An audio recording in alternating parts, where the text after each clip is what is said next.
UAP, unidentified anomalous phenomenon. Are they extraterrestrial, interdimensional, time travelers in origin, or are they simply a result of top-secret military projects, false flag alien invasions, psyop, drones, or other human-made aircraft? Join the discussion now on UAP CROSSFIRE.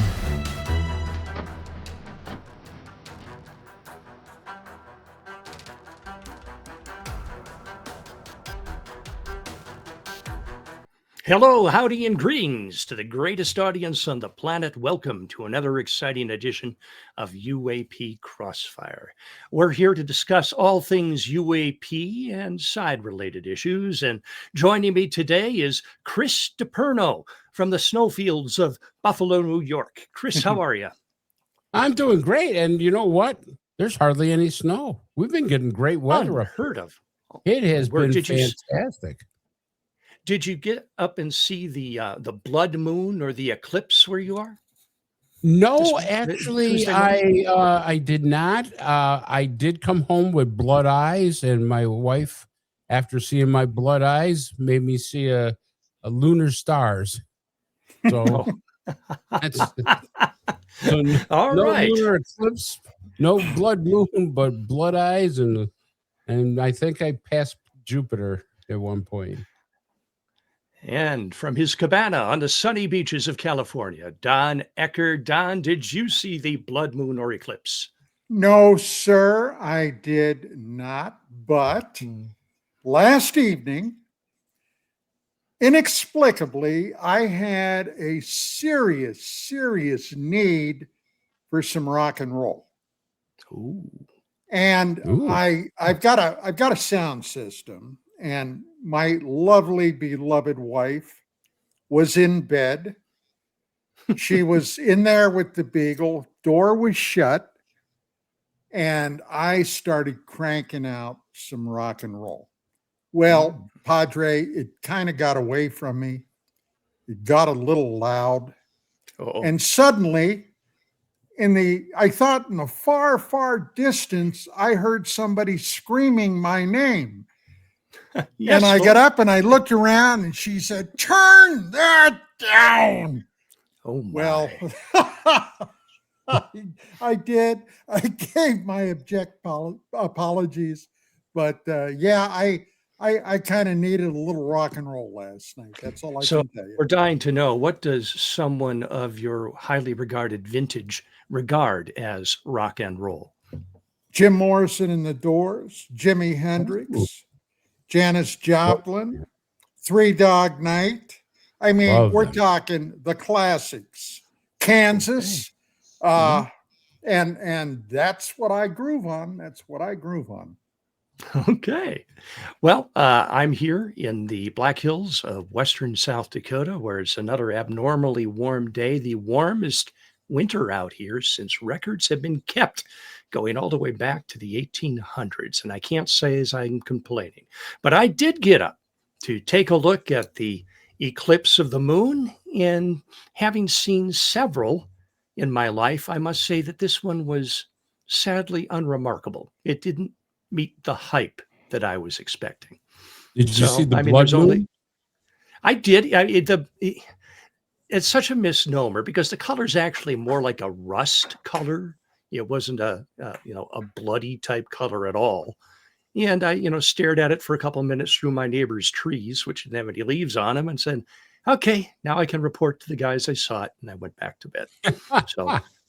So much for my astronomical adventures. And speaking of adventures, our dear Commander Cobra, even now, is pushing that throttle to the wall in an attempt to land and get to us as quickly as he can. He's been out in the skies of who knows where, defending our liberties and freedoms, and we're hoping for his safe revival in our second hour today. So hope to see him then. Gentlemen, as we begin tonight, I think we would be remiss if we didn't talk a little bit about the war in Iran. I think that we have enough information coming from all kinds of sources about, bombers and fighters and missiles and so forth. But I want to take the UAP angle because on social media and on UFO sites, there are all kinds of sightings being reported, as is often the case during armed conflict, going all the way back for as long as man has taken to the skies. Commander Cobra was telling me earlier on the phone about a German pilot in World War I who dared to engage a Foo fighter. Well, I guess that was before Foo Fighters, but an unidentified flying object in his Fokker biplane. I'm not quite sure how that turned out, but that was the first aerial engagement between humanity and UAP. But what we're seeing now in the Middle East as this conflict unfolds is an increased number of sightings of triangles and orbs, as well as the use of types of weapons we have not heretofore seen. I speak particularly about the directed energy weapons, the Iron Beam, I believe it's called, that the Israelis have deployed for the first time and engaged some of the rockets coming over from southern Lebanon, from Hezbollah. Gentlemen, have either of you seen the clips of those engagements? Don, we'll start with you. Yeah, I saw one clip. One clip. And to be honest, I thought the video was so poor that it was really hard to make anything out. It was at nighttime. But back in the 90s and the very early 2000s, at UFO Magazine, we did a number of articles on these new advanced direct energy weapons. And Padre, you and I chatted about it very briefly before we began the show, that these were extremely powerful lasers mounted on a 747 jet aircraft. Normally, you would think of them as an Airbus, but this was a weaponized Airbus, and there were tests being conducted then in order to knock ICBMs out of the sky in the event somebody decided to throw some nuclear devices around. And that was well over 20 years ago. So God only knows what they may have come up with these days. So I'm not surprised about that at all. Chris, your thoughts on the use of directed energy weapons for the first time that we know of? Well, I think we're seeing a lot of technology come out of this conflict with Iran. I like to call it a conflict instead of a war because we haven't got boots on the grounds, and hopefully we won't. But yeah, but see, energy weapons, direct energy weapons have been around for a long time, longer than what people think. It's not new. We really started with microwaves.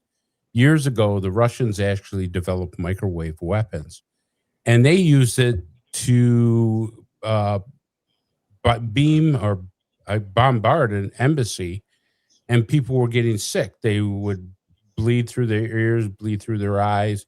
We had an ambassador killed that way, actually, from that direct energy weapon. People would come down with dizziness, ringing in their ears, and actual permanent brain damage. And of course, that developed into a name called Havana syndrome. And we saw really became popular when it was in Cuba, and we had a lot of consular people basically have permanent damage. So the technology has been there since the 50s. So we've increased the technology to where we've made non-fatal weapons and fatal weapons. And we're really starting to see more of it because in Venezuela, there's been a report. Nobody's seen it. Nobody really knows the whole details of it. But as the special forces going in to get Maduro at that conflict, they use a direct energy weapon to knock out a whole bunch of Cuban bodyguards. There was Cuban soldiers all over the compound, and they used something to just take them out. And that is something where now we have a direct energy weapon that can cover a vast area and stuff. And you know, getting to your point of in Iran now, we have the capabilities to as far as direct energy weapons, to disrupt drones and have them fall out of the sky. This has already been done during this conflict, where a group of drones have been launched toward this. We can direct an energy weapon toward those drones, disrupt the signals, jam them, and make them, just self-destruct, phase them out. And that's, basically could be an EMP pulse, electromagnetic pulse that can just fry them, and so they can never hit their targets. That is something that we know this has. But just think, Padre and Don, how much direct energy weapons have been developed that we don't know what they can do with lasers. Now, we know that lasers now are put on battleships, not battleships, but destroyers and aircraft carriers for defense against missiles, hypersonic missiles. And we know that they're effective that way. So I think anytime we have a conflict like Venezuela, Iran, the Gulf Wars, we see new technology being slowly put out there. Nobody's ever seen the B-2 bomber, and yet all of a sudden now, the B-2 bomber has come out and everybody knows about it.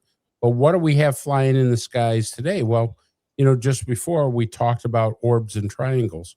Well, orbs have been seen during every single conflict. I can't think of a conflict we have. World War I, World War II, in history, there's always been orbs.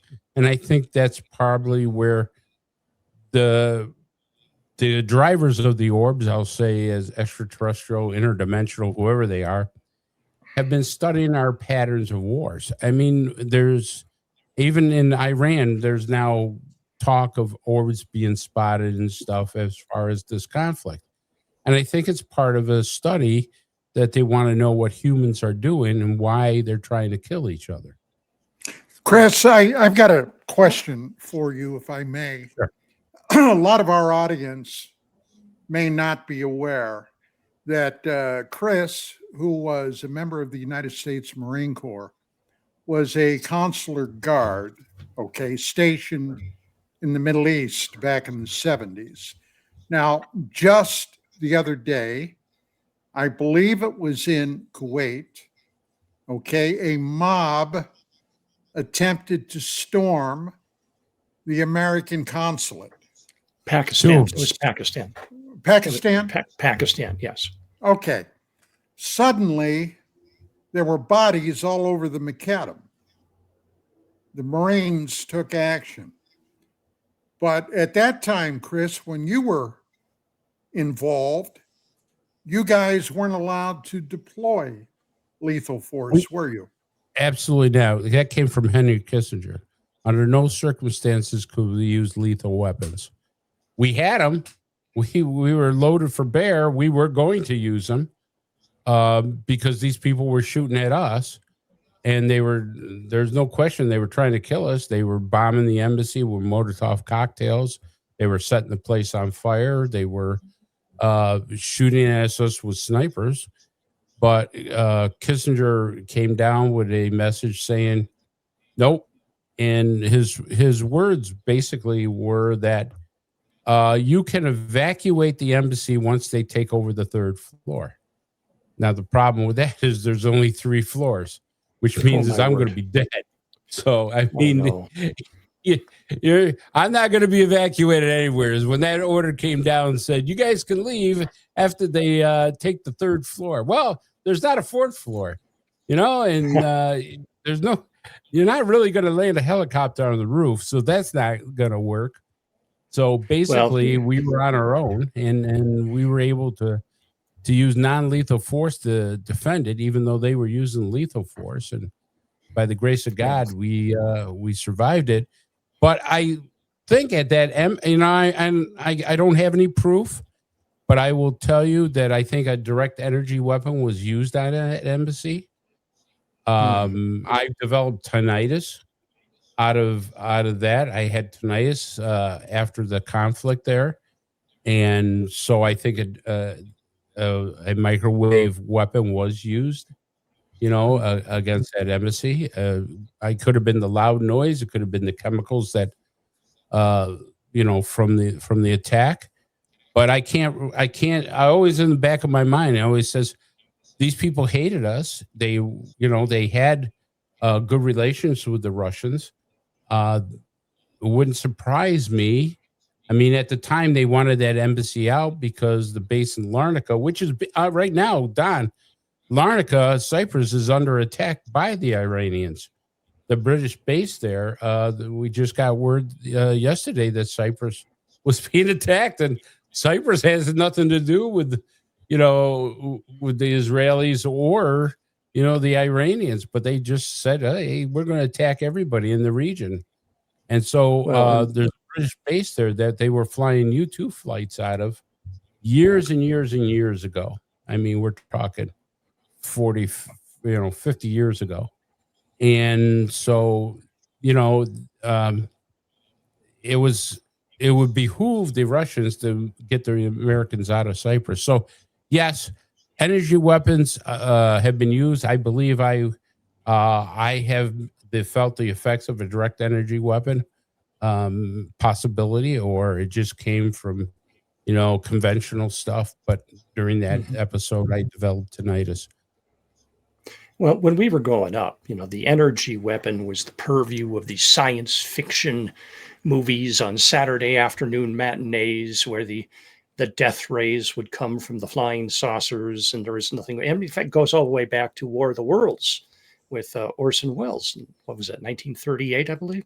So directed energy weapons have been in the imaginations even longer than they've been in existence.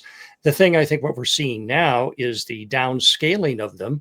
Whereas once it filled up a 747, now it seems to be the size of a refrigerator in your kitchen. And we saw this used to take down not intercontinental ballistic missiles, but ballistic missiles coming down over Israel. And I was talking to someone who's in the military earlier today, and I posed the question, might the increased interest of UAP in such things be that this could be a weapon at last directed at them that might be something they couldn't dodge or get out of the way of? A certainly fast as light weapon that can be fired without any advance warning. If you saw the video of these things engaging the missiles, it was snap, crackle, pop that fast. It wasn't, they weren't lingering on the missiles. It was just hit, done, hit, done, hit, done. And that represents a tremendous amount of energy and power that would be in those weapons. I did see a video and want to get your idea on this.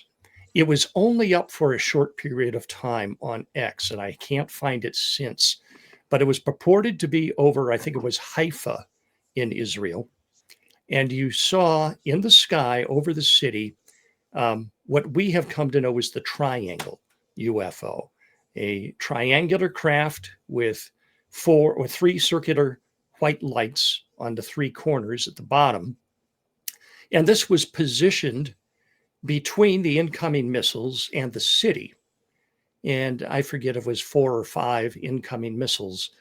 And this craft seemed to orient itself in position to the missiles, and suddenly all 5 missiles were gone, just like that, as if it had on board a directed energy weapon and had successfully engaged.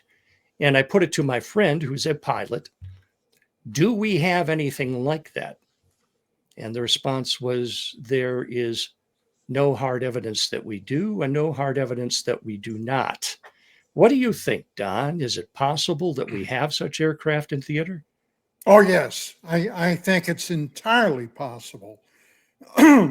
Once upon a time, back in the early 90s, there were a number of articles that were published in military-style magazines. You may remember the magazines Soldier of Fortune, Gung Ho magazine. Mm-hmm. Some of these magazines would print articles about that. And there was a aviation, I'm trying to recall what the guy's name was, an aviation expert that said in this article verbatim We have stuff flying in the desert, a la Area 51, that would make George Lucas drool. Of course, we all know who George Lucas is, right? Sure. I created Star Wars. So anything that you see today flying in the sky, like, for example, I was kind of involved very deeply in the F-117 stealth fighter investigation back in the very early 90s. Anything we have flying today, you can take it for granted that we're 30 to 50 years technologically wise beyond that. So that is something to chew on. Okay. How about you, Chris? Do you think that we might have strange craft with directed energy weapons already in the field? Oh, sure, absolutely. The thing is that, and Don knows this person. I had long talks with a gentleman by the name of James Goodall. James Goodall was a aviation historian that absolutely did a lot of work on future weapons and future crafts. And he told me, he says, Chris, we already have stuff that can go Mach 9 and higher. Mach 9 is pretty fast. I mean, so we have he absolutely said to me, Chris, we have the Aurora, which is the name of the TR-3B, which is a triangle. And I also have a friend that used to be the head of the Army's Future Weapons Lab. I won't say his name on here. Great guy. And I trust what he says. He says, Chris, he says, we've already been playing with plasma weapons. He says, we've been doing that at the Army Weapons Lab. That's not a big deal anymore. He goes, and that is an idea for the TR-3B as far as fuel consumption. I mean, instead of having regular fuel, they were working on stuff like electromagnetic engineering. And one of the things he told me, he says, I could tell you how you could tell an extraterrestrial craft from our craft. He says, because we reversed engineer them. I go, how's that? He says the extraterrestrial crafts has the white lights at their tips. We have them underneath. Those are not lights. Those are for anti-gravity. He says that's the actual amplifier propulsion systems. He says they have theirs at the tips. We have ours underneath. When those things move, it's just like Bob. It's exactly like Bob Lazar talked about. Remember, Bob Lazar talked about that little sports model, and that the amplifiers were at the bottom, and when the amplifiers moved, it allowed it allowed the ship to move in that direction, and stuff. Well, this is basically the same thing that we've developed, or allegedly developed. I'll say that because I haven't seen one, but let's say we have allegedly developed this. And if he's telling me that they've worked on plasma weapons, so now we definitely know we have microwave and plasma weapons, and they've been reduced, just like you said, Padre. I could tell you police departments have direct energy weapons right now. And that's not a secret. For riots, they have a sound system that can be directed toward a person and will give an unbelievable pitch where you'll drop to your knees because of the acoustic sound that it develops. And they have a microwave weapon that they can put toward a group of people who are rioting and will heat up their body. You don't want to leave it on them for a long time because obviously heating up the body, you might start cooking them a little bit. But they do have that. Police departments have those type of weapons right now. They've developed them, and they keep them for, things that, get absolutely out of hand. I think a couple of departments have only deployed them a couple of times when things have gotten so bad that life is, a large amount of life has been at danger. But they don't normally put them out there. But they are out and deployed within the United States right now. Correct me if I'm wrong, Chris, but I believe you're referring to what are called active denial weapons. Is that a term that you've heard? I have Active not heard denial? that term, but I wouldn't doubt that's Okay. what it is. I can tell you how the two weapons work. I know for a fact the one weapon is with allegedly with the Department of Corrections. I got that from a good source. That the acoustic sound weapon is with that. And if you're standing on the side of the weapon, you won't hear anything. You have to be directly into that beam.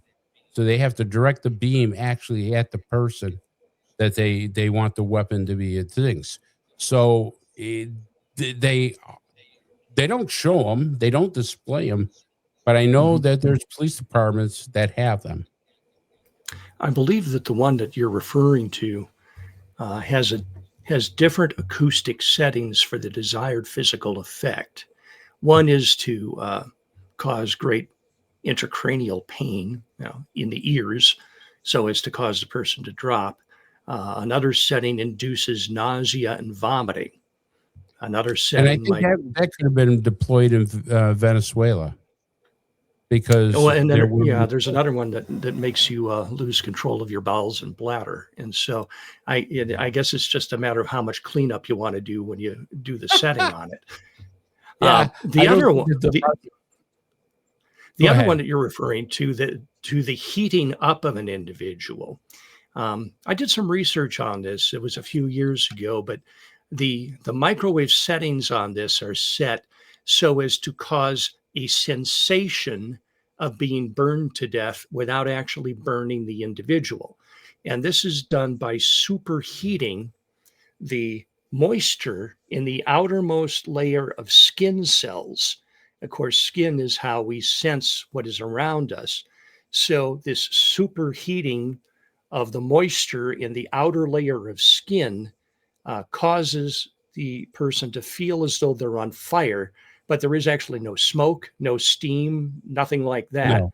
Just a very encouraging motivation to leave the area, which is what it's good at. It's supposedly no long-term effects, been used a few times, but something happened in there where I think they decided we better not use this often. Well, they don't use reaction. it often, but they do use them. Yeah. Stuff. Well, let's move on.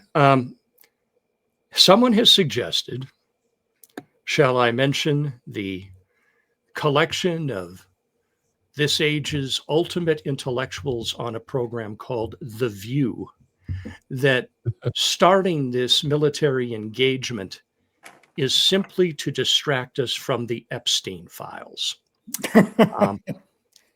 I want to take that absurd notion to one side and put it in the UAP camp, because actually I saw some people posting that because people within the deep state felt Mr. Trump's idea to disclose what the government knows about UAP would be so catastrophic that they worked behind the scenes to instigate this so as to forestall disclosure. Governor Pete Hegseth was asked on I think it was yesterday, about the progress of releasing the UAP files, to which he responded rather tersely, and I don't blame him, "I have other things on my mind right now." So what do you think, Don? Is this a psyop to prevent disclosure?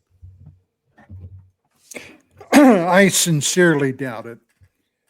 I've been either, depending upon your way of viewing this, I've either been cursed with a very long memory or I've been blessed with a very long memory. Like I said, your point of view. But going back to 1979, I was alive and well, and I was out of the Army at that time, about roughly 7 years. Vietnam was very fresh on my mind. And when the Islamic Revolution booted the Shah out, okay, and I I had been very familiar with the modernization of Iran under the Shah in the mid to the latter 70s, there were a lot of things going on, a lot of business, a lot of things happening. But hey, to give the devil his due, Pahlavi could be quite the son of a bitch, too. All right. But with that being said, the guy was struck down with cancer.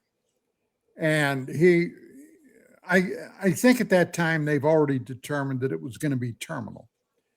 But he had, in the midst of the revolution, he and his family had bailed out of Iran, went to the States ostensibly for cancer therapy, and the Ayatollah and his henchmen took over the country. Now, the first thing they did was demand that the United States return the Shah to Iran. They wanted to execute him, okay? Now, this was in the aftermath of the American embassy being overrun. The president at that time, Jimmy Carter, didn't do a damned thing initially, although in retrospect, they did attempt a rescue mission with basically the first real use of Delta Force. They had totally the wrong equipment to conduct this operation. The equipment failed in the desert. If you were around, you'll remember what a cluster that was. And then it began burgeoning, the outrages that this regime did. The capture of our people for over 444 days under Jimmy Carter's totally inept leadership, if you can even call it leadership. The day that Reagan took over, those people released our hostages back to us. But then other things continued to build upon atrocity after atrocity. The Beirut 1983 bombing of the Marine barracks.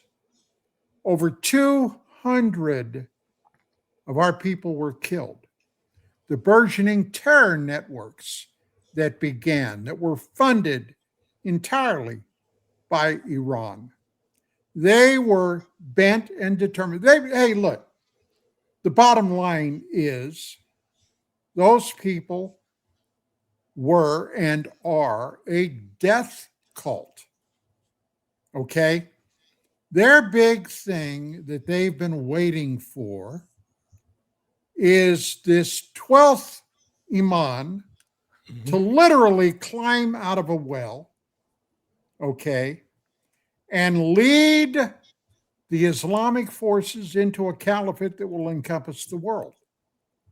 And the destruction and death of all the Americans, the great Satan, the Israelis, the little Satan, and infidels. Non-believers everywhere, huh? The infidels, basically. Yeah, the infidels. The non-believers everywhere. So when people get all bent out of shape, and I'm not, okay, I'm very proudly behind what the Trump administration is doing right now. This has been at least 40 years past due, a reckoning with these murderous thugs. You haven't heard a word from the extreme left in this country about the 30,000+ young Iranian citizens that were mowed down by this thuggish outfit. Not a word, okay? And isn't it amazing that expats from Iran all over the globe are celebrating what is going on right now because they see the possibility that perhaps they will be able to retrieve their nation. So, you know, it's a it's a very dicey thing, but sometimes it's necessary to pull that big hammer out and begin thumping it about. And Well, this happens to be one of those times. okay. I would put you in the no, it's not a psyop.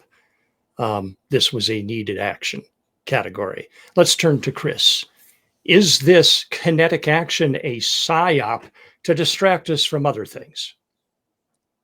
I think there is some distraction. I won't call it a full-fledged psyops. I think it's a thing of opportunity, and I think it's a chain reaction of opportunities. And let me explain. I think I'll go right back to the Epstein files, go to the alien thing, and then go to Iran. So we got the Epstein files, and everybody, okay, who are these people? What are these people?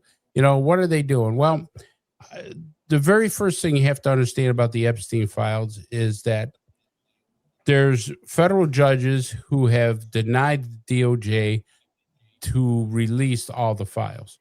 There's a court order. There's two court orders, two federal court orders that say you cannot release certain parts of this file.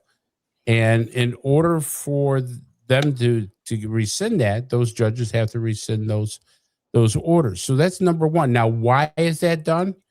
Well, you got to remember, Padre, there are a lot of very powerful people that are slowly being leaked out that are on these files. I mean, you're talking about billionaires. You're talking about, people who have a tremendous amount of influence in the world.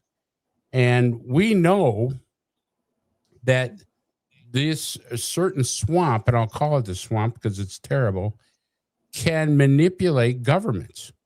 I mean, there's no question. We look at the money that China and these swamp creatures have given our politicians, and we see what happens with that. Well, these people will, let's face it, we go back all the way to, the times of Chicago and Al Capone, where he had judges and politicians on his thing. Well, it's the same thing here. It's no different with the Epstein files. So how do you distract from trying to get the entire files?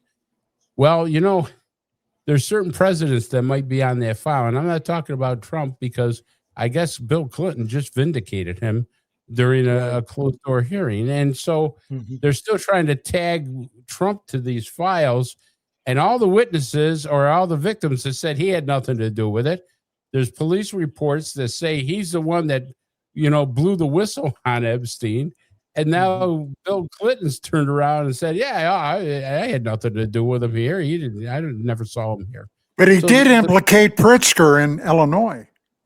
Yeah. Well, that's probably because he got a free steak dinner. Let's there keep or something. moving forward here and not get bogged down on X. So anyways, to relate this to the UFO thing, now all of a sudden an ex-president, who we all know is Obama, comes out and he says, hey, aliens are real. Now, everybody jumps on that statement because he doesn't say, like, I believe aliens are real, or, I've seen proof that makes me think that aliens are real. What he says is aliens are real. Then after he says that, he walks it back, but people aren't picking up that walk back. They're picking up what he says in the beginning. Now, to me, that's a psyop. That is right there. Don't look at me over here. Look at me over here. That, I believe, is a psyop there. So let's throw this alien thing out, because now, everybody wants to know about the aliens. They had congressional hearings, and there's organizations like MUFON and others. And so this is something that is very precarious. Now, Trump counteracts that thing because he doesn't want, because people will say, why doesn't the government tell us and everything? And there's a video I want to play, Padre, before I go on with this. I know I'm rambling a little bit, but it's very important that we pick this up. We both talked off air. There are people who will do anything and everything to stop disclosure. And here's something that Tim Burchett said, and I thought, this hits point exactly what Don's paper is about. There seems to be something that they use at the end to tell people like you guys This is why we can't spill the beans on this topic. I've had that deep throat moment, you know, the moment where the Nixon thing where they come to you in an area, you know, and I always heard they always use somebody you know that's close to you, and I've had that moment. I was in the tunnel, and somebody that kind of shocked me really came up to me and said, "Burchett," said, "You really want to do this? You really want to upset this apple cart?" And said that how it could affect, you know, religion and all this other stuff. And you know, and I go back to Moskowitz. I don't know if y'all remember Jared Moskowitz in one of the opening press conferences. Jared, I'm jealous of his brain because he's got I mean, we don't agree politically on a lot of things, but his brain is incredible. And he said, you know, that the arrogance of these people thinking that we can't handle this. It's not their job to decide what we can handle. So Burchett is saying he's had that moment of, you sure you want to go there? And there's someplace I think we need to go, guys. I understand we need to go to Commander Cobra because he's in the house waiting to come in. And let's see what psyops he has been involved in. Commander, welcome. Can you hear us, Commander Cobra? I can hear you. Can you hear me? We can hear you. Your face is static and your lips are unmoving. I don't know if that's that might be the condition for the evening. Okay. And well, I hope that John appreciates the really high-tech aircraft car. That's the background tonight. Great story behind that background picture. That was from a James Bond movie, wasn't it? Well, kind of, but not. They borrowed it in the James Bond movie. This is the actual car that a couple very keen inventors created using the wing form and tail of the aircraft that I fly quite a bit, the Skymaster, and a Pinto. And they actually took it to flight and got killed on their first flight. So we won't spend much time on it, but I thought it would be fun to have that as the background. I'm going to be very slow on the visual. In fact, it may even be better if I turn the visual off at some point. Let me know, but I can hear you guys just fine. Yeah, your presence reminds me of the old Godzilla movies I used to watch with the Japanese lip syncs on it, and it's a refreshing memory that I have from back then. We were just discussing, Commander, the possibility, whether it's true or not, of this whole kinetic action being a psyop to distract us from UAP disclosure, because that's actually circulating in some circles of the UAP Twitter sphere. What do you think? Strong possibility. I think that given the current situation that we have going on in the Middle East, the continuing situation that is occurring in Europe, that this is a convenient way to work both against each other. So there's definitely a strong possibility on this. I think what we spoke about earlier today, the kinds of sightings, UAP sightings that don't conveniently fall into a military op, or the harnessing possibly, or the return of fairly famous triangle-shaped aircraft that are flying like the Tic Tac, that are possibly involved in the defense of U.S. and Israeli forces, or I should say, the Allied coalition forces that are arraying there. I think that that's all part of what we're at. There's no doubt in my mind that, as Chris was saying when I was in backstage listening, the deep state is in deep conflict to what is going on, and they're trying to wrest some level of control. And I think that that's a big part of what's going on here. So this surprises me that they would go to the extent of beginning a conflict just to keep UAP from information from the public? Really? I don't think it's the matter of starting the conflict. This was something that was going to be settled. This has been a 47-year-long march to where we are right now. Is this part? All of this connects, and it's ultimately what are we in conflict about? Obviously, national security. Obviously, this is concerns about what Iran was capable of doing or getting close to doing, what they were coming forward with. Obviously, the intel situation of the desperation they were at. But we have a number of agencies. We have a number of political groups. We have a number of people whose absolute thirst for power will use whatever lever or pull whatever lever, and I think there is a level of desperation that's gone on, a level of desperation that kind of drives this.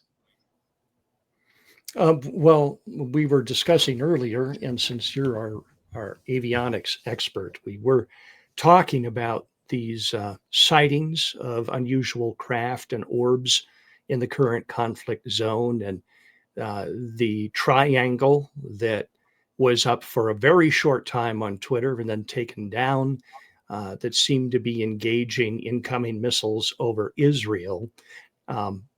This is something, of course, that we have suspected as being part of our inventory for some time, with the triangles being basically ours. But this was over the heart of an Israeli city. Do the Israelis have this kind of technology? I mean, we always talk about Russia and China. What about the Israelis? They might. I don't have anything that would tell me that they didn't. But I tend to think, first of all, as we discussed earlier when we had our call while I was in the car doing some driving today, that this situation of UAP showing up during a conflict is not uncommon. And I told you about the case of it going all the way back to World War I, where we have a report of a German pursuit airplane actually shooting at that the UAP had encountered, thinking that it was a balloon. Where we heard that before, right? Where is that coming from? And that is a recorded event. Well, with that said, if we are trying to protect our ally, and we have that capability, this craft has been reported and seen doing reconnaissance work. It was seen all through Europe since the late 80s. It's been rumored in some shape or form. It could be something very, very simple. It also could be a complete fake. It could be something that was AI generated, thrown out there as part of someone who's just think it's kind of funny to get the attention and clicks, as well as it could be intentionally just throwing to feed this in here. But if you step back and look at all the things that have been talked about in the last 2-3 weeks, former presidents, current president, the things that you were talking about with the Epstein, how it's having all those reaches, all these things connect in. We even spoke about it, that former Secretary of State Clinton was asked in her disposition about her stance and information on UFO/UAP. All of this is being thrown into a cauldron because you have a lot of competing forces here. But I don't think it's without possibility that if you've harnessed the energy source, which is alternate to how most, if 99% of our operations are flown, if you're using that kind of force, that you may have developed the ability to put an energy beam weapon together that would allow you to deflect it. And what better time to do that than in a conflict like this? And I will bring to your attention that during Desert Storm, 30 years ago, 30 plus years ago, that we packaged up a number of test capabilities and brought them to the desert of Saudi Arabia and we're actually doing active testing with those systems because we had a somewhat permissive environment and we had the ability to see if we could punch holes in things. That may still be in effect. I have no inside track information. If I did, I wouldn't share it. I wouldn't even talk about it. So just conjecture based on what we've done in the past. That could be part of what's happening. And I think it'll be interesting to see what other new pieces of information, new reports, new sightings come out. I take everything with a grain of salt or sand, depending on what your flavor is of what's going on. But I think this is very interesting. And I think it's very interesting that this has not been reported with the Ukraine-Russian front, which is now entering its 5th year. You know, you just mentioned something that is insightful, and that, well, not just one thing that's insightful. Patrick, as we say, a blind Yeah. squirrel finds a nut in a snowstorm occasionally. So I'm glad I got the one insightful thing in tonight. But you talked about not being able to believe what we see. The AI is getting so good. In fact, I got into an argument with Grok today because it had in the X feed a video of what was obviously to me a fabricated video of an attack on Tel Aviv. And Grok was saying, well, no, it's been used in this, and this, and this, and this, you know, Reuters and NBC News and all this have used this footage. I said, number one, Iranian missiles are not accurate enough to have 24 of them hit the same target almost simultaneously.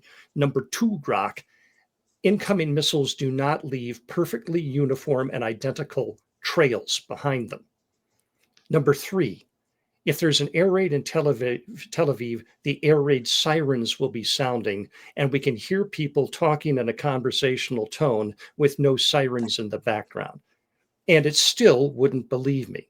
An hour later, and I'm not saying it's because of me, but maybe people like me, X has put out a new policy that if you put on your X feed any video that is AI generated of a war setting or a war scene, and do not label it as AI, you will be suspended and demonetized for 90 days.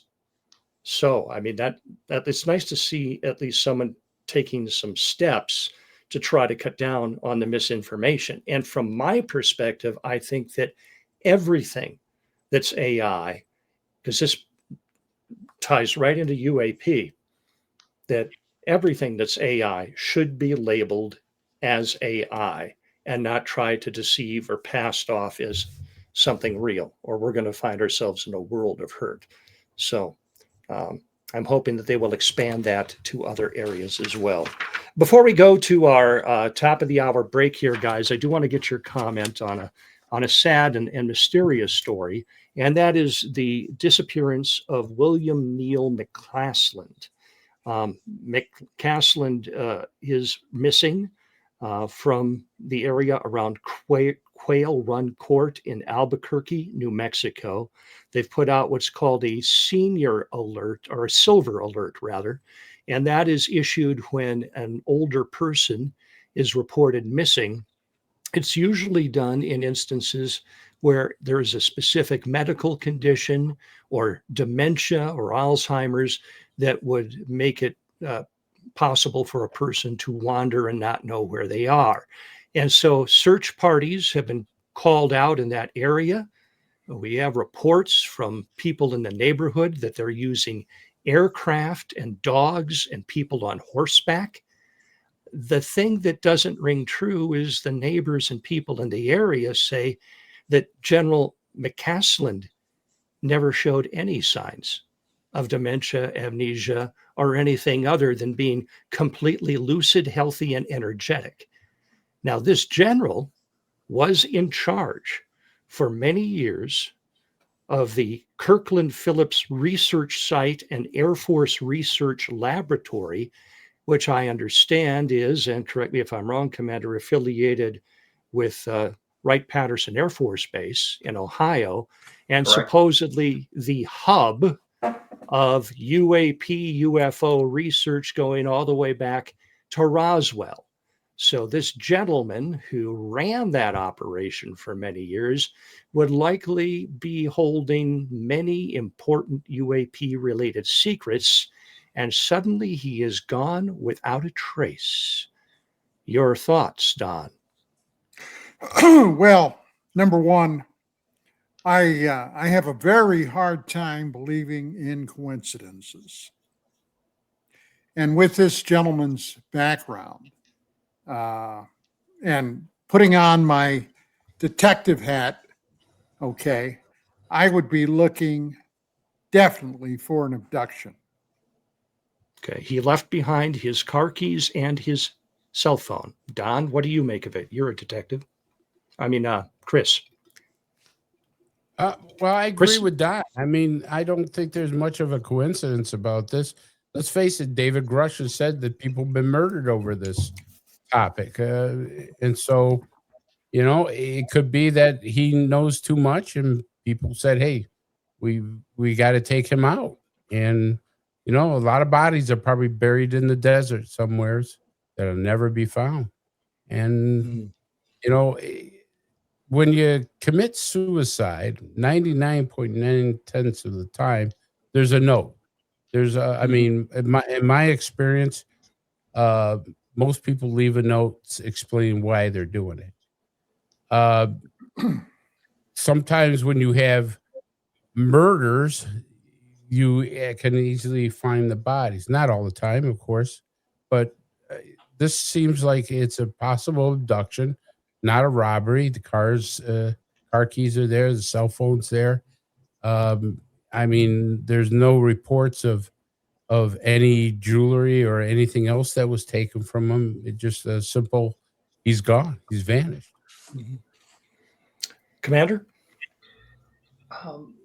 There's also a large Department of Energy and the military liaison and testing of nuke systems that goes on in the greater area around Kirtland Air Force Base.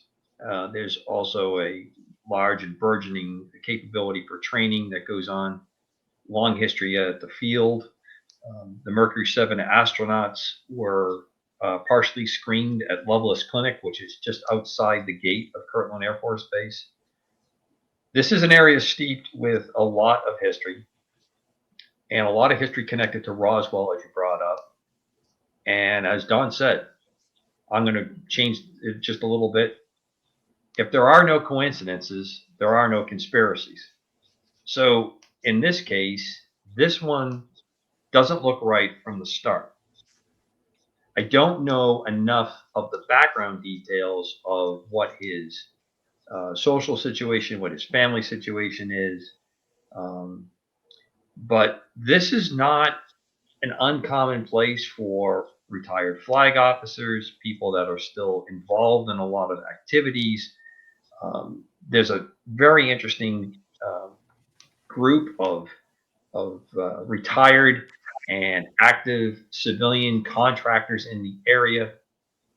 And given what has happened in the last couple of weeks, I'm not talking about the Iran strikes that are going on right now or whatever epic fury, but the kinds of things that were brought up by our president, by our former president around this, and the release of files and the authorization to do that, was that a trigger for this?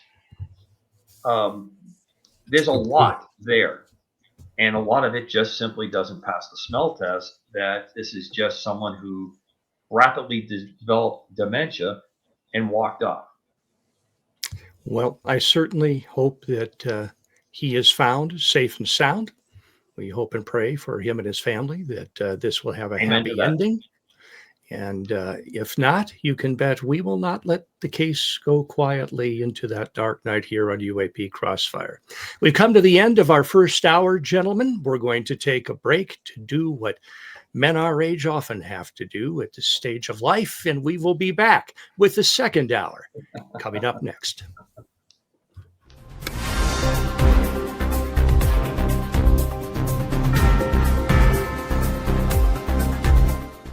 Hold on to your seats, Cosmic Explorers. KGRA Digital Broadcasting, the unrivaled #1 source for raw, uncensored paranormal and UFO talk radio, has just unleashed a sizzling online merch store. Stay cosmic on the move with accessories, rugged phone cases, vibrant yoga mats, and notebooks perfect for jotting down UFO sightings. Ignite your obsession with the unexplained through bold, exclusive gear that demands attention. Kicking off with the Supernova, the store launches 2 heart-pounding collections, KGRA Digital Broadcasting and Bishop James Long. Every item you grab helps power the network and its groundbreaking shows. Stand with the truth seekers. Act fast, score your stellar swag, and join the uprising today.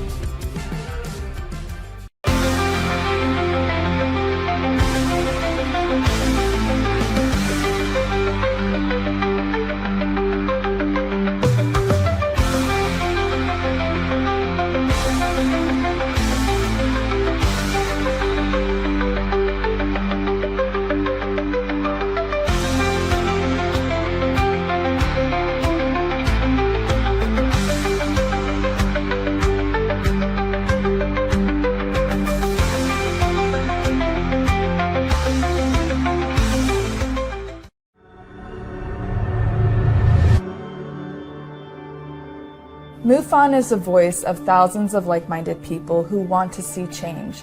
We speak up against UFO secrecy. We engage governments and agencies around the world on the topic.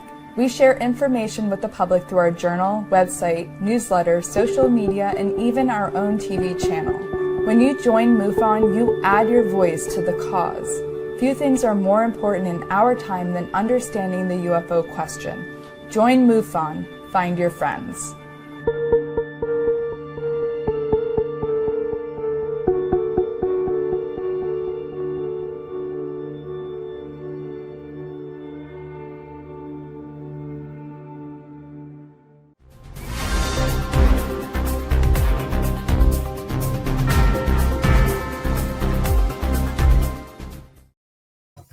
Welcome back to UAP Crossfire, our second hour here tonight. Dan Carlson here with you with Don Ecker, Chris DiPerno, and Commander Cobra. We're going to take a break here from the Gulf War and things military for a moment to stretch our legs a little bit into the contemporary culture as it relates to UAP. There was an article in the Christianity Today magazine recently. This magazine is quite influential in the Christian circles. It was founded by the late Billy Graham, a popular and well-respected evangelist for many years in the United States. And they ran an opinion piece by columnist Russell Moore about how he thinks Christians would likely respond to the news that aliens are real. And he exposed the various perspectives from complete loss of faith and sense of betrayal on the part of some to no big deal on the other end. And so as we read through this, some of his remarks were insightful, and I thought that it was overall a fairly well-balanced article. We've covered some of these subjects before, but now we also have surfacing in the halls of Congress reportedly something similar to what was known, I believe, as the Collins Elite, where there are individuals who are approaching congressional representatives and urging caution or restraint on the release of UAP-related information, saying that it will damage religion. But what is puzzling to me is how. How would it damage religion? Now, Don, you published a magazine for many years, and you covered the intersectionality of UFOs and spiritual beliefs around the world. Do you see disclosure as a threat to world religions? I think total disclosure would be a threat to humanity. I am a firm believer that there is, and I put it in my paper, a core secret that was, when discovered, probably around the time of the Roswell event, so disturbing that the powers that be at that time said, we'll never be able to disclose that. But on the other hand, from the side of religion and the one all encompassing God, okay, that aspect of it, I've never been able to wrap my mind around. This would only prove to humanity at large the uniqueness and powerfulness of the being we worship as our God. If that God could create the entire universe that is so vast, it's literally beyond human convention, would this not only prove to everyone at large the glory that is that supreme being? There is an aspect of this, and I saw it over the years in my dealings with a number of nationally and internationally known skeptics. One in particular, and I'll just briefly mention his name, Philip J. Klass, who had been a senior editor with Aviation Week and Space magazine. He was, on one hand, personally quite charming, and we had some very pleasant conversations. As a matter of fact, in 1990-91, at a MUFON symposium down in Pensacola, Florida, I literally saved him from I always humorously referred to it as a drunk Bubba, this big guy carrying a full load on the Friday evening get-together that MUFON always had. And he saw Klass. I was sitting with Klass, and he came up, started picking on him. Now, Phil Klass was at the time in his late 60s. He was a small statured man, and he smoked like a chimney, okay? Phil always had a Marlboro going. And I had to get up and get in this guy's face to get him away, because Phil was obviously, he was quite frightened by this goon. But Phil had a terror about the overall UFO thing. There was never, and this guy was a smart individual. He had absolutely no logic or reason when it came to the UFO subject. And I finally think I figured out why. He found the possibility of other life forms coming here so terrifying that he went into denial.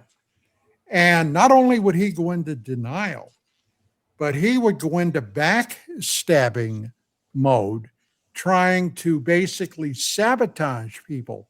One in particular was Stanton Friedman, okay?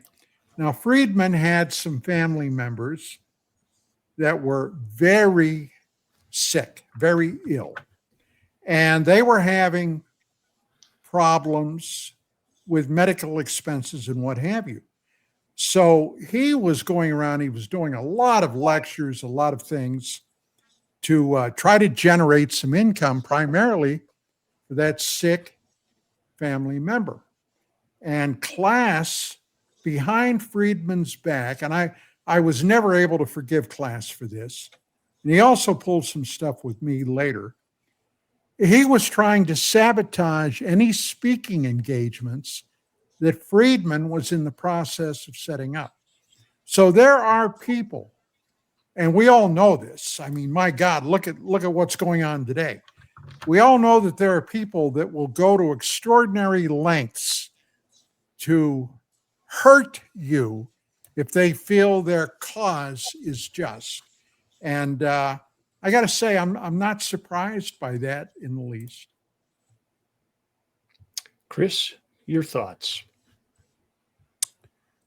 Well, Don's paper really made me think. And with Tim Burchett saying it, what he did, I mean, obviously, we know there's a Cold War going on between the people who want to disclose and the people who don't want to disclose. And just by what has been leaked out with Lou Elizondo, all these people, it seems like there is such a terrible secret to this whole episode of UAP UFO stuff that people are willing to go to the absolute extreme to keep this quiet. Now, we have a president who said, I want all the files put out. The question is, will we get all the files? Will the Department of War, will the Department of State, will the Department of Energy release those files? Or will they redact them, or will they play games with us? Look, we've been really hyped up on all these congressional hearings, and 3/4 of them, actually 99% of them, have been nothing burgers. I mean, there's stuff that we said is an out and out lie. It's garbage what they're saying. So who is actually controlling this? Who's the people that are behind this that feel that they have to keep this from the American public? I don't. Let me pop in real quick, Chris. Well, hold on. I'll tell you. You want to see this? We know for a fact now. We know for a fact that they will go to an absolute 100% extreme to do whatever they have to do to keep this quiet. Go ahead, Don. I'm sorry. Yeah, I wanted to say the keepers of the family jewels, we know who they are. And that's why we'll never see what they've got. That's the Department of Energy. That go along with the DOE, the Air Force, the United States Air Force. If you notice, going all the way back to 2017, people, the Navy, everybody else has talked about what's going on. The Air Force has stayed mum. The Central Intelligence Agency, private contractors, the guys that allegedly have the technology they're working on. These are the people that know what it is they have. And these are the people that will never release it. I don't care who says release it. And besides, Trump, the president, or any president, is not read into the program. They don't have a need to know.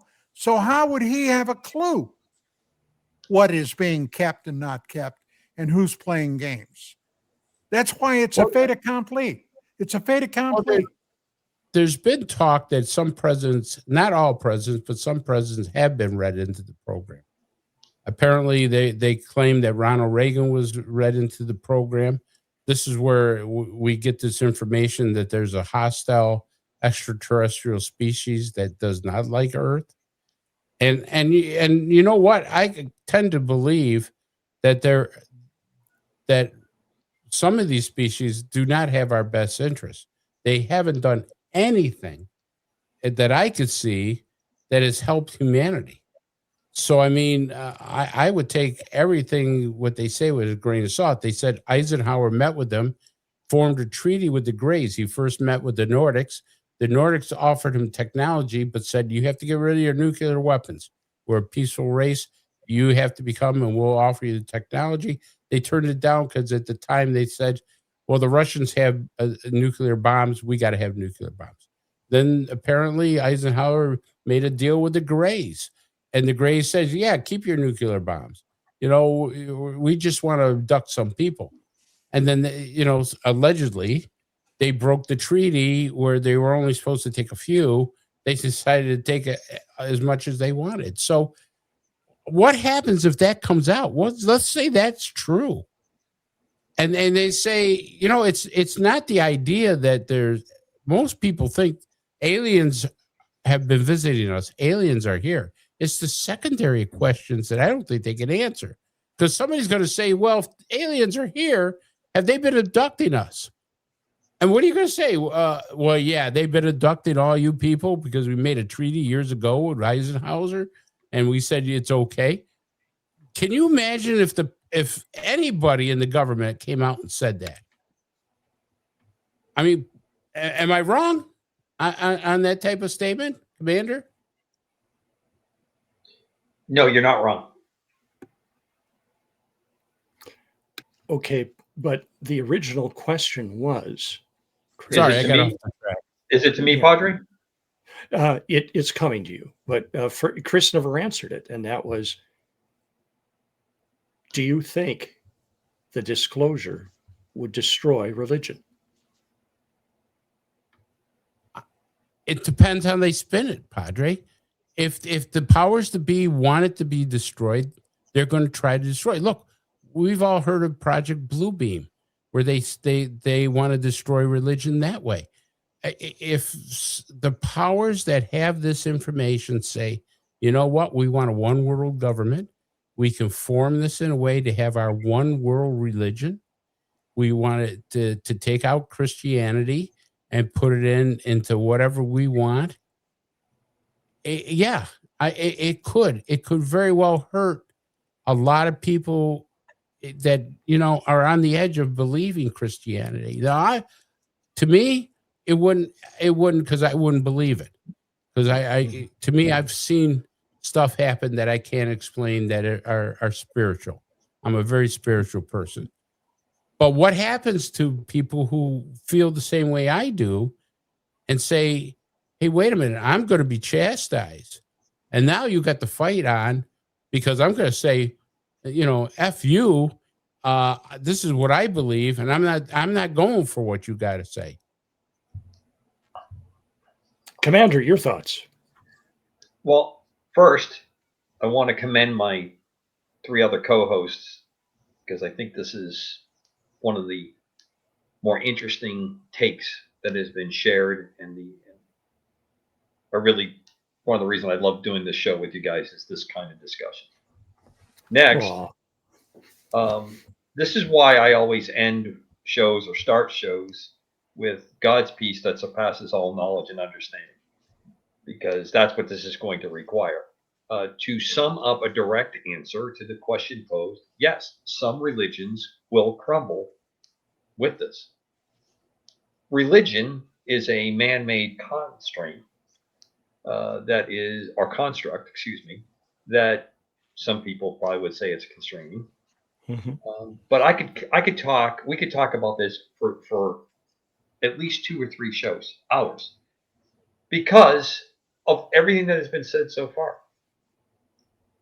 There is beliefs that it isn't explicitly put in the Bible, Judeo-Christian Bible, that point to this. And I disagree with that. I don't think that that's a true statement. But you have people that say if it doesn't explicitly use the word UAP or UFO, apparently, or space alien, or whatever that would have been in Aramaic or in Hebrew, then it can't exist. That's just simply not how I interpret that. We have also lived through the last 60 years where there has been a large faction trying to destroy world religions.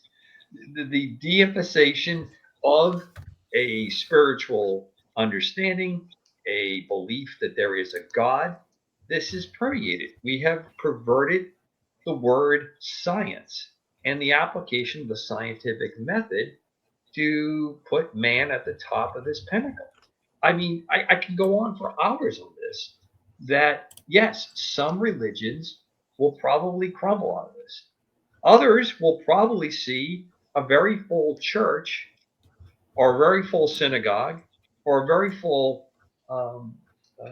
temple that shows up, the mosque. All of them will have a lot of people show up because they're going to be scared and they're going to run to the comfort that religion is supposed to provide. So I think you will see infighting. I think you will see that. But what has been touched upon by the 3 of you is very important for people to start considering now.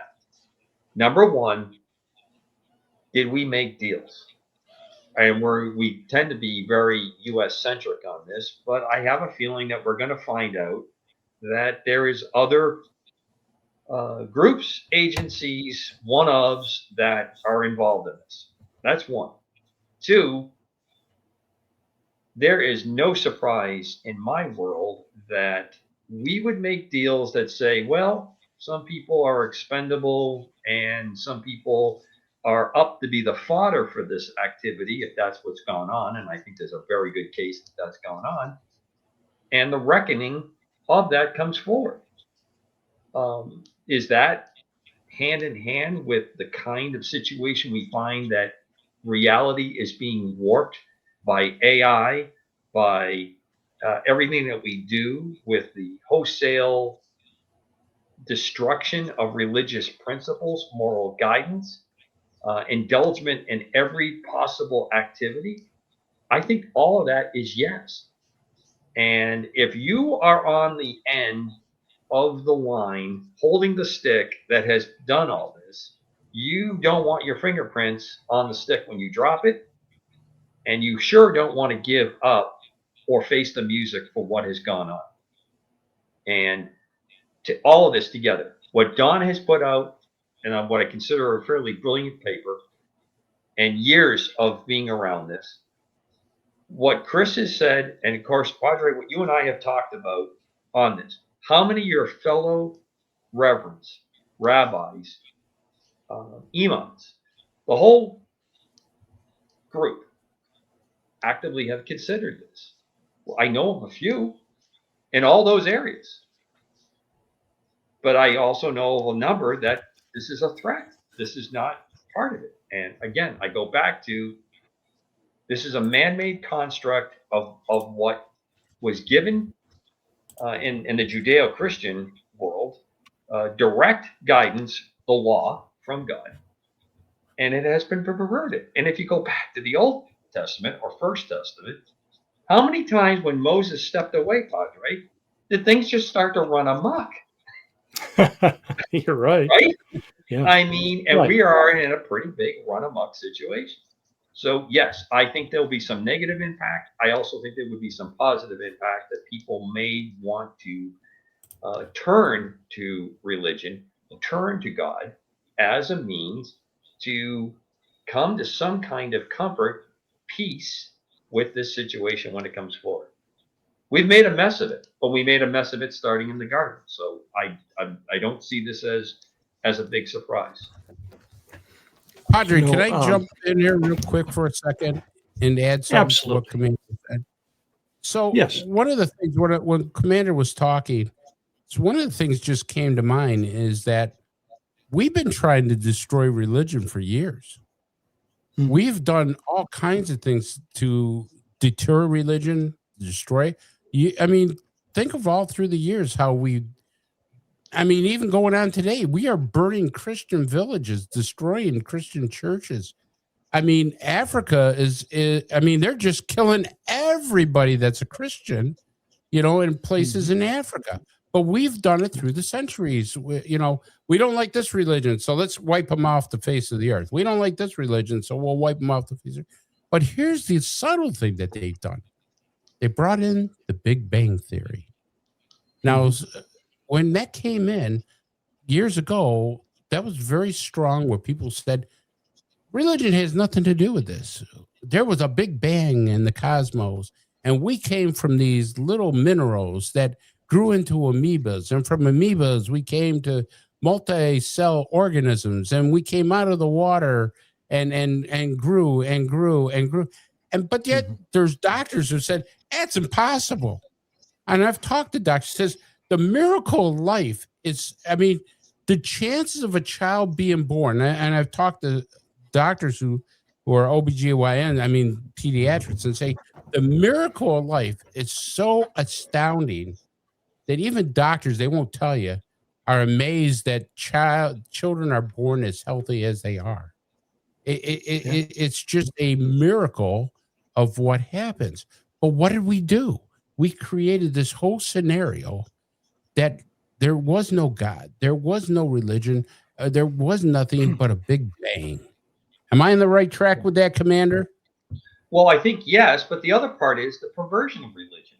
We have used the interpretation of God by our, tell me where you've heard this before, by our self-appointed betters who take religious text, take religious thought, and then they use it as a way to control large masses of people.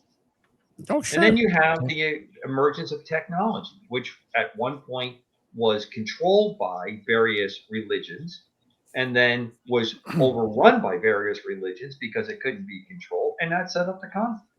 If you look at the first really big piece of this coming up to, the first major world conflict, World War I, where technology and the numbers of people that were involved in this were of scales that were greater than ever seen before, especially the fact that it could be recorded and shared. And you also have writers like Mary Shelley that comes out that writes the Frankenstein part. What is that all about? Man trying to take over the role of God, man trying to create life. Again, where have we heard this before?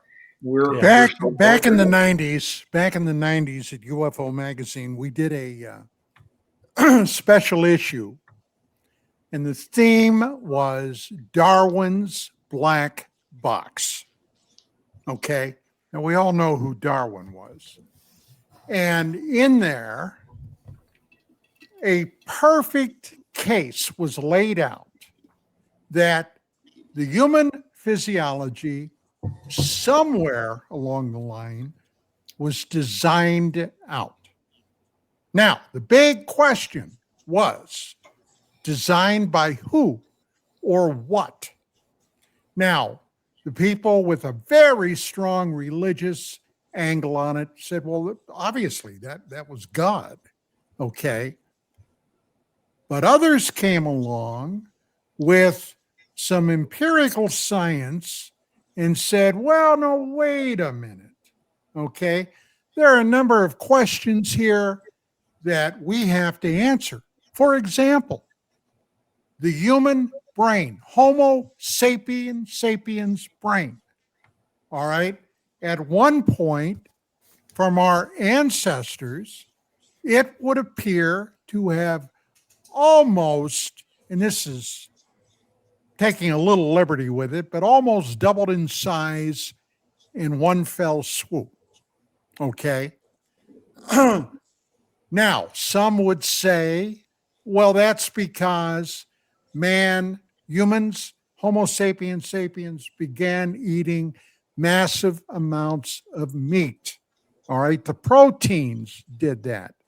But then there were other things that popped up. I don't remember anymore, and I'm kind of sorry I don't. I don't have the copy in front of me, but showed that perhaps we were designed by a God, small g, not the big G, and those gods were visitors that came here.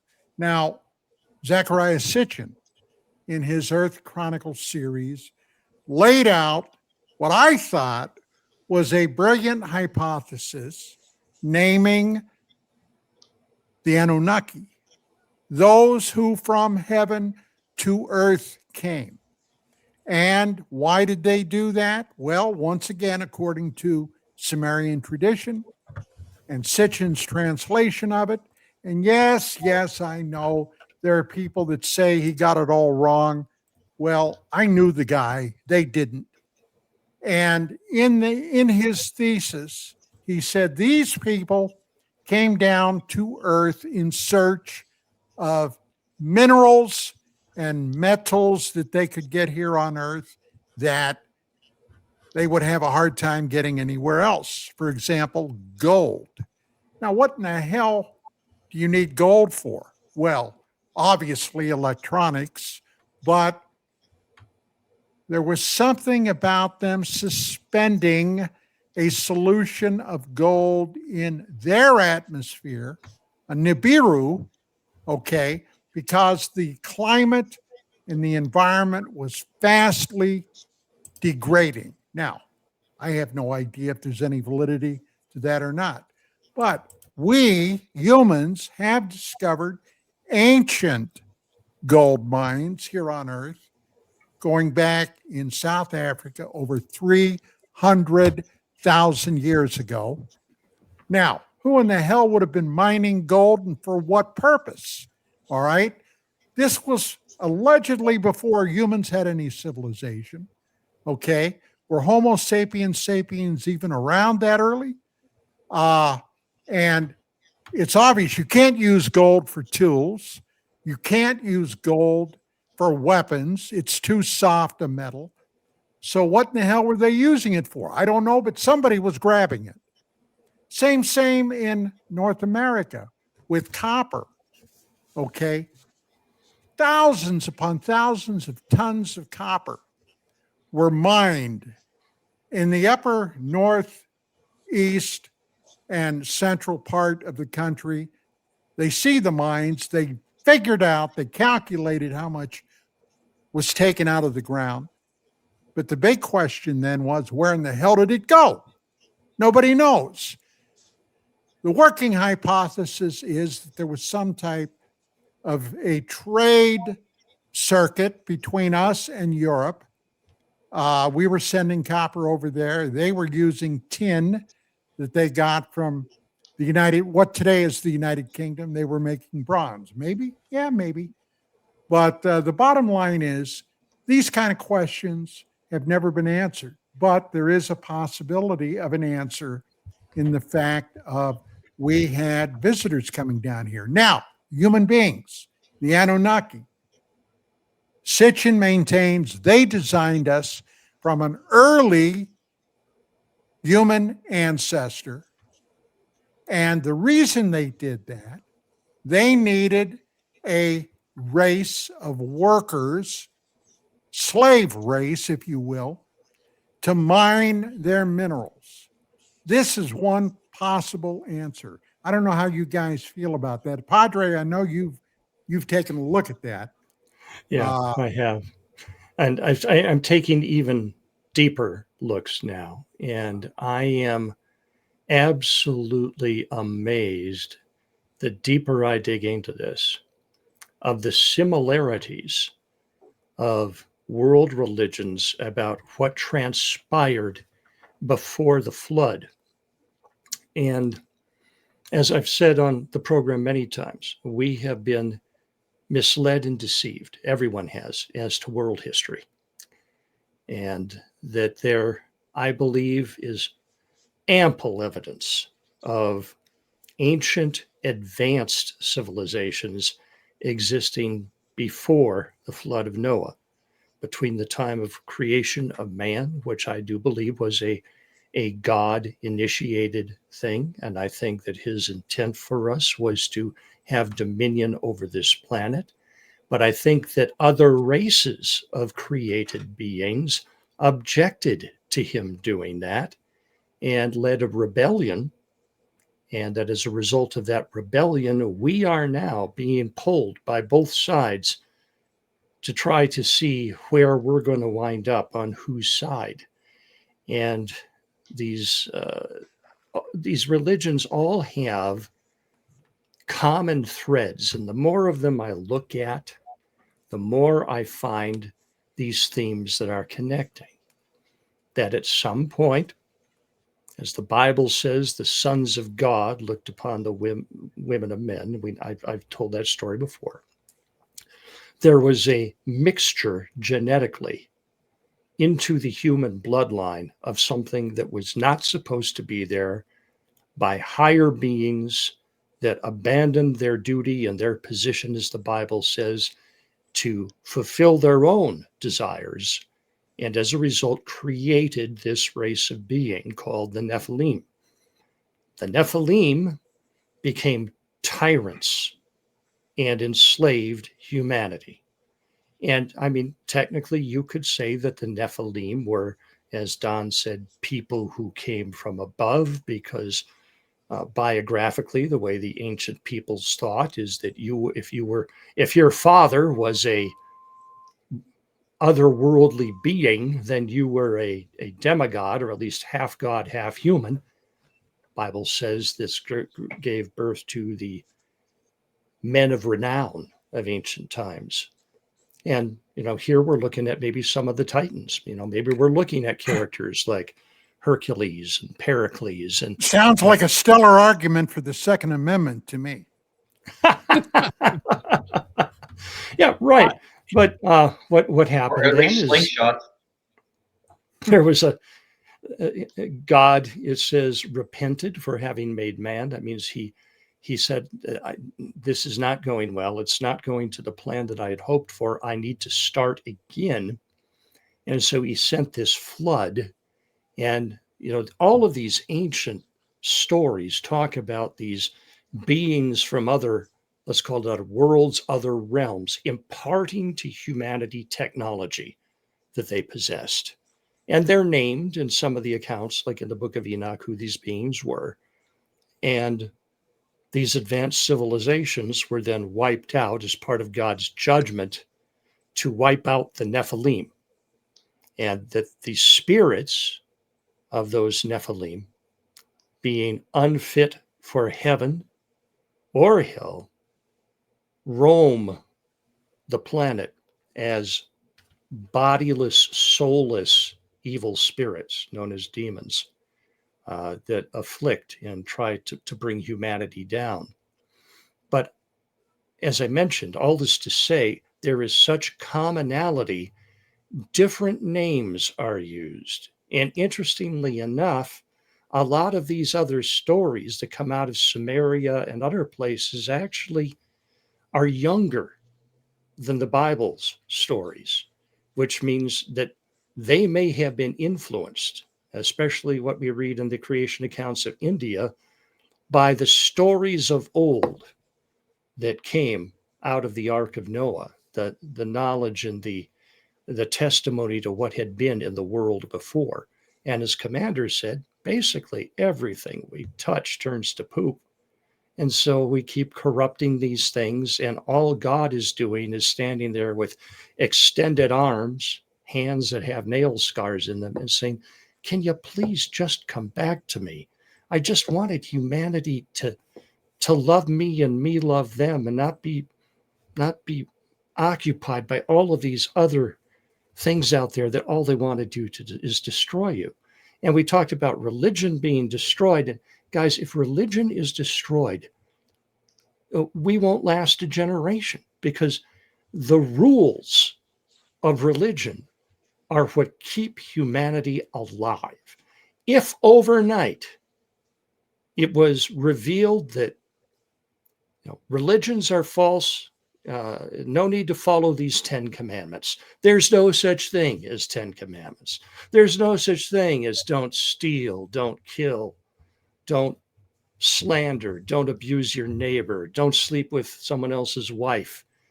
If all that goes out the window, the resulting chaos is utterly, so I've debated some people as, well, you believe that there's a God. I said, yeah, you better be grateful that I do, because if there's no God, there's no reason I shouldn't whack you right now. It's just nothing to hold me back, Is that whack you or whack you? I'll leave that open to interpretation in the original Greek, but that's my 2 cents on the matter. And speaking of beliefs, we do have a visual, and I think that you have there, Chris, to put up, and that was a poll that was taken by the Visual Capitalist, asking Americans specifically, how many of you believe in Bigfoot? How many of you believe in aliens? And how many of you believe in the chupacabra? And I think you have that graphic. There it is, Chris. And so here, the vote is in on our not so familial feud here. People who say aliens definitely or probably exist have it way more than Bigfoot or the chupacabra. Probably does not. Well, more people think that aliens are more probable than Bigfoot or chupacabra. And then when we get to the definitely doesn't exist, a lot more people, almost the inverse of the alien numbers, believe. Padre, they missed one. They missed one. Which one? Dogmen. They should have that up there. That's become quite a thing. And the Loch Ness Monster and others. I'm sure they had limited space in their paper. But I found this interesting because when you consider which of these is actually the most probable to exist from just a scientific standpoint, it would be Bigfoot. You know, we're discovering tens of thousands of new species every year. And the forests and the swamps of this country are so dense and so easy for creatures to hide in. Chupacabra, I don't know as much about. It means the goat sucker. And, you know, supposedly it's a vampire type thing that sucks the blood out of livestock or kills them and leaves them in the pen, predominantly seen in South America. And then you have aliens, which if you just look at the complexities of space travel and distances and the need to balance radiation and atmospheric pressures and all that, you would think be the most improbable. We'll start with Commander. What are your thoughts on this survey? Very interesting. And first thing I'm going to say is, let's take a look at the graphic. Everybody's sad. The alien's sad. Bigfoot's sad. The Chupacabra's sad. And that kind of makes me sad on that graphic. Oh, they're all sad. Yeah. The next part is, if you remember a graphic I put up probably last year, it talked about around the world where people believe in aliens. Very, very high in the Middle East. I think the United States, North America kind of had it about 50%. Parts of Asia were high, others were very, very low. Europe was very low.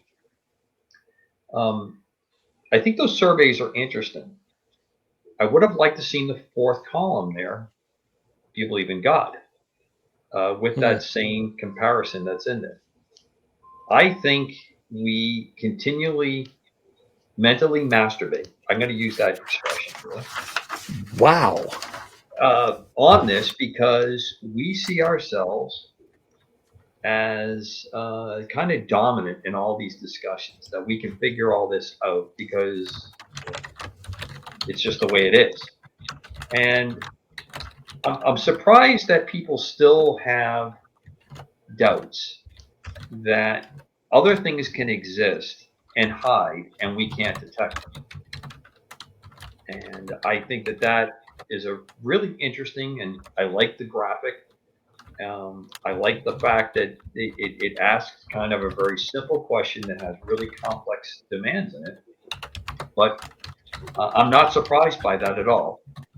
I would have thought that Bigfoot and Chupacabra would have had higher representation, but it might be just the way the survey was done, which is always an interesting part of these things, right? We have these surveys, but I don't always see how the survey was done. Did we ask 100 people? Did we ask 1,000 people? How was the survey done? And I think that is an important part to interpret when you see any kind of presentation like that. Commander, also, one thing I want to add. There's been a lot of movies about ETs, with the exception of what I remember from the X-Files. Chupacabra is not getting a lot of screen time, and Bigfoot has been treated to some minor media presentations. So that might have something to do with it as well. So here are your stats on God. Here's your fourth column. 54% of Americans surveyed believe with absolute certainty that there is a God. And this is based on a 2023-24 religious landscape by the Pew Research Center. So they're reputable polling company. 54% believe with absolute certainty.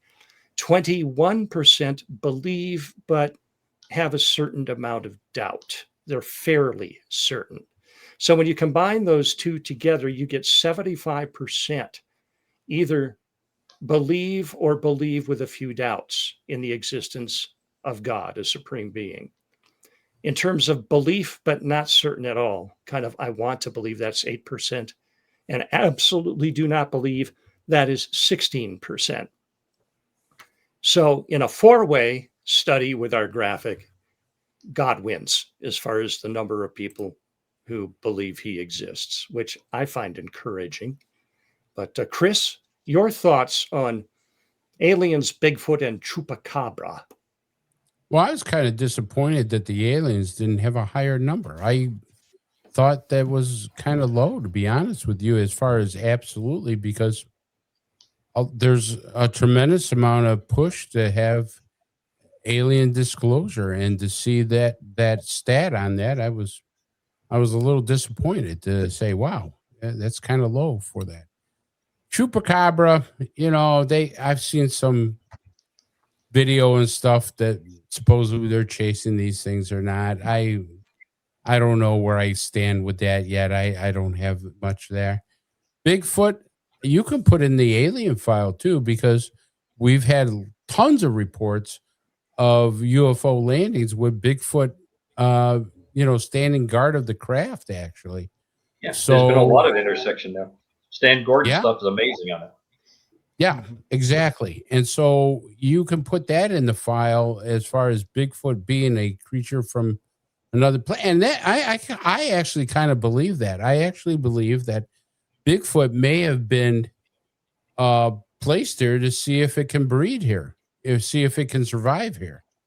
That's not, far from the realm of possibility that another species says, here, let's see if we can put Bigfoot here and see what the story is and stuff. So I think the ratings, I believe they're accurate, but I'm very disappointed with the one that says, hey, a lot of people are not really convinced that aliens are here. Don, your thoughts? Bigfoot, aliens, and Chupacabra. Well, I've always associated the phenomenon of Bigfoot, as Chris stated, in connection with a number of UFO sightings and encounters. And actually, there are two different types of Bigfoot.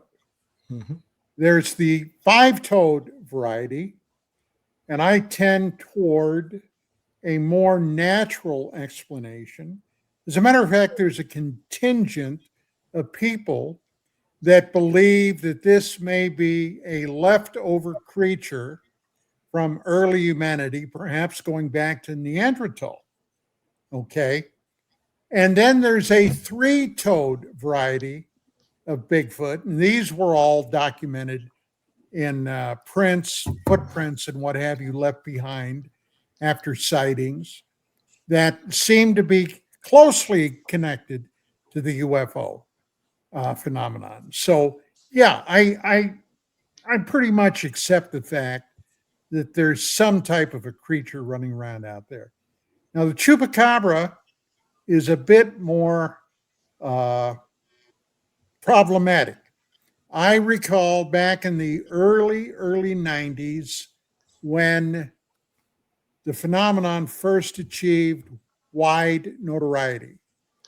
Started down in Puerto Rico, okay?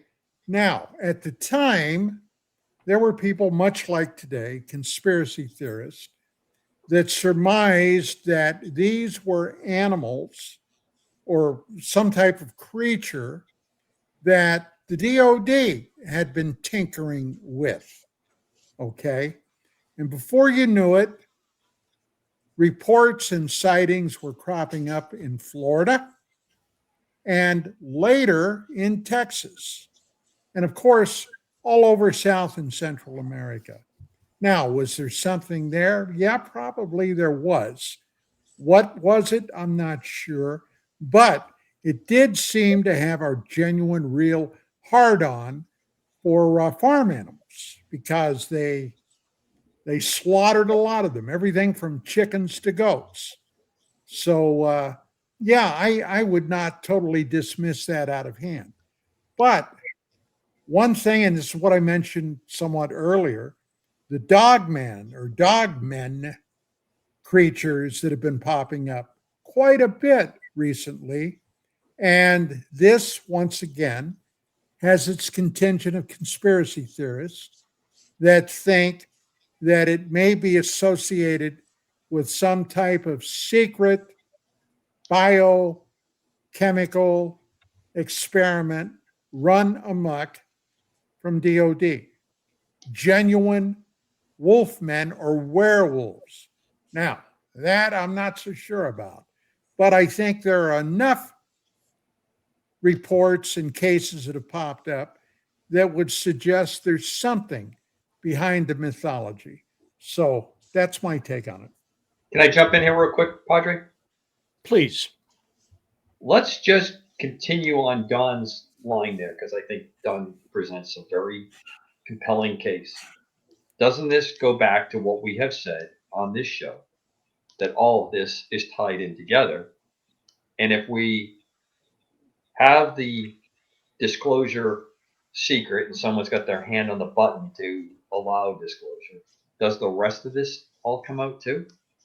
Does the confirmation that we've been goofing around, that we've made deals with visitors that are not in the best of keeping, that maybe violate some of those religious tenets that you were speaking of before? Do we finally own up to a lot of the mess that we did? Case in point, and in the New England area, we have Monkey Island, and we have the reports that that is where Lyme disease started. That there was experimentation at an agricultural research facility, which is offshore on an island, that birds picked it up, brought it to Lyme, Connecticut, and it spread out. And it's then from there has spread all over the United States by infecting animals and humans. And it's a horrible situation. And we've somehow not figured out how to make a vaccine for it that's compatible with humans. And it has devastated people that I know in ways that are just absolutely horrible. And you're trying to tell me that this one hasn't been around since the beginning of time, that this one just popped up. It just happened. And I'm convinced that this and these situations have a lot of human play. And I won't even go into the pandemic. We all know how I feel about that. That one there is pretty easily, in my mind, something that we inflicted upon ourselves. Well, this goes back to the ancient texts where some of them, it's not in the Christian Bible, but there are some others that say that these fallen angels didn't just interbreed with humans, that they actually interbred with some animals, and that mixing their seed with animals led to some of these mythological races of creatures. When we think of primitive people, we so often dismiss them as correct, idiots compared to us. So when we hear about a creature that has a lion's body, an eagle's head, and wings, right. A griffin, I think it's called. We say absolutely not. It's impossible. It's not in the fossil record. Well, we're constantly finding new things in the fossil record, and I don't know how many of them there were, but some of the ancient monoliths that are constructed have, as I've mentioned before, cyclopean architecture, and this comes from the myth that these were built by a giant race of humanoids that had just one eye in the middle of their head.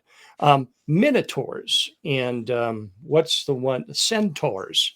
We think, it's impossible because we can't conceive of it now, but we don't know. And let's not forget that there are tales of dragons from every single culture around the world. And, one of the things that gets interesting as we start to get into the ancient languages about some of these ancient creatures, and we come to this word serpent, and we read about the serpent in the garden, and our mind automatically goes to a snake.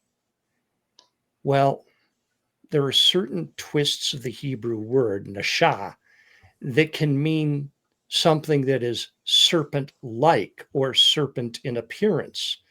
And then some of these other cultures now have these reports of humanoid type creatures with serpent-like faces, including some of the Nephilim.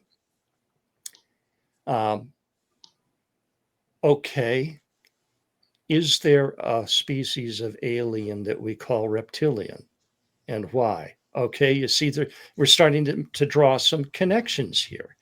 Now, then we've got the insectoids, and there's not a lot of that I see in the ancient texts in that branch, but there certainly is an intermingling of mammalian and avian and reptilian features in what are primarily land and sky animals. And but then there's also a race of people that we would call mermen or mermaids that appear.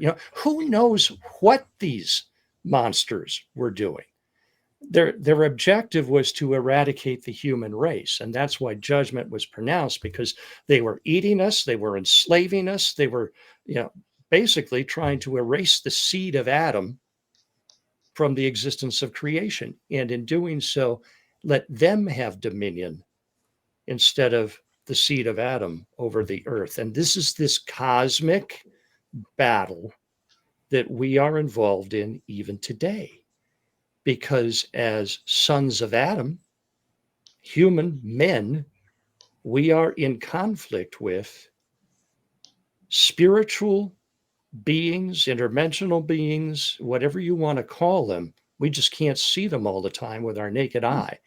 But occasionally, something opens and allows something through.